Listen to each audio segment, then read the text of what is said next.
இன்றைக்கி முர்கீஸ் கிச்சனில் சண்டே ஸ்பெஷலாக நம்ம வஞ்சிர மீன் குழம்பு எப்படி பண்ணுறதுன்னு பார்க்கலாம். அதுக்கு மீனை நல்லா கழுவி ஒரு ஓரமாக வச்சுக்கலாம். தேவையான பொருள் என்னென்னு பார்த்தீங்கன்னா, அரை மூடி தேங்காய், ஒரு தக்காளி, 2லேருந்து 3 பச்சை மிளகா, இஞ்சி பூண்டு சரிசமமாக எடுத்துக்கோங்க. ஒரு கைப்பிடி அளவுக்கு கருவேப்பிலையும், ஒரு லெமன் சைஸில் இருக்கிற புளியை தண்ணியில் போட்டு ஒரு ஓரமாக வச்சுக்கலாம்.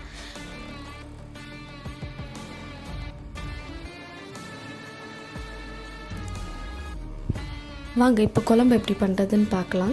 ஒரு சட்டி எடுத்து எண்ணெய் விட்டு வெந்தயம் போட்டு கட் பண்ண வெங்காயம் அதில் சேர்த்துக்கோங்க.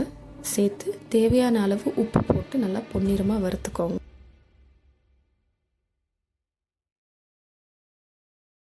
இது வறுபட்டதுக்கப்புறம் 2 டீஸ்பூன் மிளகாத்தூள், 2 டீஸ்பூன் தனியாத்தூள், 1 டீஸ்பூன் மஞ்சத்தூள் இதெல்லாம் போட்டு இன்னொரு வாட்டி வறுத்துக்கோங்க.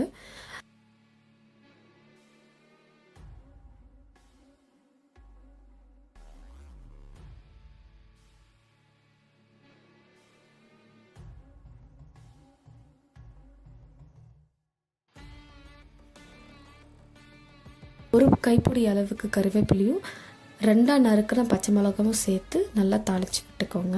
இப்போது அரைச்சி வச்ச பேஸ்ட் அதில் போட்டு நல்லா பச்சை வாடை போகிற வரையும் 2லேருந்து 3 நிமிஷம் வேக வச்சுக்கோங்க.